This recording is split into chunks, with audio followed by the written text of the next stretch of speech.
What if your inability to hold boundaries is not a flaw?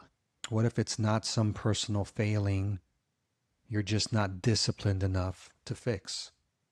What if it's a legacy? A legacy passed down by a man who never taught you how to contain your own fire. Not because he didn't care, but because he never learned how himself. He inherited his father's silence, his grandfather's rigidness, and passed that uncalibrated energy down to you. Today we're talking Lacan's In the Name of the Father. But we're not staying in the ivory tower. We're dragging it out into the street. This isn't academic. This is real world. This is what happens when the man who was supposed to initiate you, to show you how to navigate the complex currents of self and society, outsourced it to culture, to your mom, to school, to chaos. Think about the model citizen dad. You know him, the ER doctor who pulls 80-hour shifts, the CEO who's always the on guy with a perfectly manicured lawn and a great car, married, stable job, active in the community, good on paper, right? So why is his daughter, a seemingly privileged young woman, trying to kill herself? Why is his son, who has every advantage, spiraling into addiction and rage? Because good on paper doesn't mean good in reality. Because he's a narcissist, emotionally constipated. Because he was a ghost in plain sight. He provided, but he didn't preside. He was physically present, but psychically absent. Enrique. This is PrecisionCycle by Elevate.epo. Let's open it up. Personality development in this country is frozen. We are living in a society of men and women who are profoundly impacted by it, stuck in psychic adolescence, perpetual boys in men's bodies, fathers who didn't model boundaries, not tyrants, not monsters in the traditional sense, just ghosts, men who vanished into work, into war, into porn, into their own crippling shame, into a bottle, into the silent scream of an unlived life. Otto Kernberg, a titan in the field of personality disorder, lays it out with chilling clarity. When you don't have a reliable, consistent external structure, a father figure, to help you metabolize aggression, passion, anger, love, disappointment, when no one teaches you how to hold your fire, to contain your intensity, you collapse, you fragment, you explode or implode. You split the world into all good or all bad. You idealize people, then devalue them with whiplash speed. You live in projection, seeing your unowned shadow in everyone else. This, my friends, is the true father wound. Not overt violence, but corrosive absence. Your dad wasn't a monster. He just wasn't there. And when he was there, he was emotionally mute. He was the stoic pillar who never spoke of his own pain, never acknowledged yours. You watched your mom spiral into depression, and he did nothing about it. He did nothing but change the channel or disappear into the garage. You watched boundaries get bulldozed, trust eroded, and he said nothing. He called it keeping the peace. He called it not making a fuss. He called it, quote, love. But really, he castrated himself. He neutered his own masculine force. He showed you that being a man means either vanishing, retreating into silence, or erupting into uncalibrated rage. Like a pressure cooker with no gauge. There was no containment, no calibration, no middle, just extremes. Think of the guy who bends over backwards, always says yes, never asserts his needs. He's learned that his true desires are too much, too aggressive. He's mimicking his father's silence, believing peace means self-annihilation, or the man who explodes at the slightest provocation, road rage, yelling at service staff. He saw his father's uncontained frustration, perhaps in the quiet moments of despair, and learned that anger is the only way to be heard. But he never learned to aim it, to channel it. And that's the blueprint you absorbed. That's the legacy you're living. So what happens when you've inherited this lack of internal architecture? The systemic failure of the father function. First, we confuse intensity for intimacy. We chase the drama, the highs, the lows, the passion. We think that sex is the highest expression of connection. But people don't stay for sex. People don't stay for passion alone. They stay for safety, real safety, nervous system regulation, emotional consistency, a calibrated anchor in the storm of life, the ability to be deeply present, not just physically. But that wasn't modeled. Mom either collapsed into victimhood or exploded into uncontrolled emotion. Dad either detached into his own world or, when pushed, exploded in a rage that terrified everyone. No one ever held the line. No one ever looked you in the eye and said, I love you fiercely, but that behavior is not okay. That is the boundary. That is the consequence. And I will hold it for your sake and mine. No one ever modeled that third space. The space of benevolent authority, of calm assertion, of firm but loving containment. So you never learned. And you become one of these archetypes. And what do these archetypes look like? The over-apologizer, or you're a bad boundary placer. You find yourself constantly saying sorry, even when you've done nothing wrong. You let people walk all over you at work, in relationships. Why? Because you never saw anyone stand up for themselves without blowing up or shutting down. You fear your own anger, your own assertiveness, because you equate it with your father's unchecked rage or your mother's collapse. Chasing emotional volatility. You're drawn to partners who are themselves in chaos. The quote bad boys, the quote drama queens. You mistake the turbulence for aliveness. You believe that if it's not a roller coaster, it's not real love, because that's what intimacy felt like in your childhood home. Unpredictable, intense, always on the edge of explosion or silence. You mistake chaos for aliveness because it's what you know. It's the only way you've learned to feel connected. You merge with partners, losing your own sense of self. You can't tell where you end and they begin. This is a desperate attempt to find the missing structure to fuse with someone else's supposed stability, even if they're also in collapse.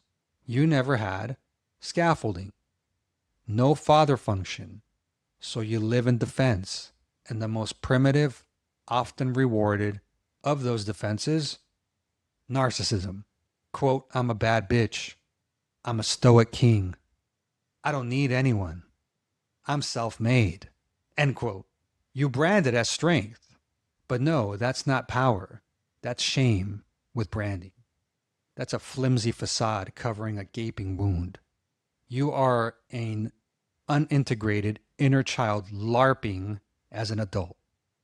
You're playing dress up, using bravado and external achievements to mask the internal fragility. This hyper-individualistic culture rewards you for it until it doesn't. Then what? Jail, rehab, divorce, dead bedroom, bankruptcy, complete nervous system collapse. That's where this goes. That's the end of the line for the uncalibrated, uncontained self. So, is there a way out of this inherited chaos? Yes, but it's not what you think. Let me tell you what PrecisionCycle does. We build the father function you never got. We don't coddle. We don't diagnose you. We take the scattered, impulsive, leaky, fragmented version of you and we bring it into calibration. We work across 7 vectors, 7 pillars of masculine containment. Not repression, learning to feel everything without exploding or shutting down. Boundary insertion, not just saying no, but defining your internal and external lines with clarity and consequence. Shame metabolization, facing the core shame of not being enough, of being, quote, too much, and integrating it rather than letting it run the show from the shadows. Emotional accuracy, naming what you actually feel, not what you think you should feel. Moving beyond the binary of fine or furious. Assertiveness practice, moving from passive aggression or overt aggression to direct, clear, and calm assertion of your needs and desires. Erotic recalibration. Understanding that true intimacy is built on safety and presence, not just fleeting intensity. Grounding your sexuality in respect and connection. Ego maturation. Moving beyond the adolescent defense into genuine integrated adulthood. You don't need more therapy. You need training. You need to be forged, sharpened, stressed, and integrated. This isn't about talking about your trauma for years. This is about building the capacity to handle your life, your emotions, your relationships with power and precision. Your inability to hold boundaries, that's not a diagnosis. That's a skill deficit. Your tendency to date chaos, that's pattern repetition. Your shame about being a man, your inability to feel your own power without feeling like a brute, that's inherited gaslighting from a culture that demonized masculinity or a father who couldn't embody it healthily. What you need is to sit with a man who can hold your rage without fear, who can model structure without collapsing it into tyranny or dissolving into passivity, who can hear your story, your deepest shames and fears without flinching, without judgment, and still demand more from you. A man who isn't afraid of your intensity because he's mastered his own. That's what we do at PrecisionCycle. We're not in the business of healing in the traditional sense. We're in the business of reforging, rebuilding the internal architecture bolt by bolt. Because when you build true masculine structure, when you learn to contain your fire, you define your space, and to operate with precision, everything changes. Your relationship stabilizes and deepens. Your sex becomes grounded and truly intimate. Your work becomes precision, focused, impactful. Your presence becomes weaponized, not aggressive, but powerful, magnetic, undeniable. You become a man that doesn't chase safety. You create it for yourself, your loved ones, your community. I'm not bitter about the Broken Hearts Club or the other institutions that I've been at, the places, the people, the systems that try to neuter me, to make me smaller, safer, more palatable. I thank them because they reminded me what happens when weak systems are left unchecked. They showed me the gaping wound in the collective male psyche. They gave me the fuel to build this. This isn't just a podcast. It's a movement, a realignment, a recalibration protocol for men who are tired of living in psychic adolescence. If this resonated, if you heard your own story in these words, if you're tired of the inherited chaos, the emotional constipation, the ghost of the father you never truly had, then it's time to act. DM PrecisionCycle on Instagram. Book a session on our website. Stay fragmented. Stay, quote, good on paper while your soul withers. That's the choice. Your father might have dropped the ball. He might have passed down a legacy of uncalibrated energy, but you don't have to. You have the power to break the cycle. Let's go to work. I want to wrap up. I've been going through a pretty difficult 6 to 7 months, and if you go back and you look at my LinkedIn and you followed what I've gone through, you've seen my story, where I've worked at. Some of the reasons why I've decided to transition to Elevate.epo. What I've come to understand is that my previous employer at the residential treatment center, even though they've done some questionable things and legal questions remain, I am truly humbled and grateful for the opportunity to have been there and to have learned a lot from people I came across. I want to thank people like Monica. Monica, you really taught me a lot about myself. And I think that I'm in a much better place because of all the learning that I did working with you at residential. I'd also like to say that I came to work with a lot of dietitians and therapists: Christina, April, Claire, Lisa, Nikki. I have great fondness and respect for all the work that I've done, but I also recognize that you guys are a closed loop, that have certain aspects to your personalities that have you doing questionable things. Regardless of any of that, I'd still like to say, as a fully calibrated and sort of integrated man, I thank you for that education. And although we are still adversarial in terms of trying to rectify the end results here and get justice and get relief, I did learn a lot from you guys. Lastly, I just want to say I'm not bitter about these situations. It's a good reminder of what happens when systems are left unchecked. I learned a lot from Monica, Christina, April, Nikki, and Anna, Claire as well. And what I learned was that my voice is far more important than anything you guys could ever think about me.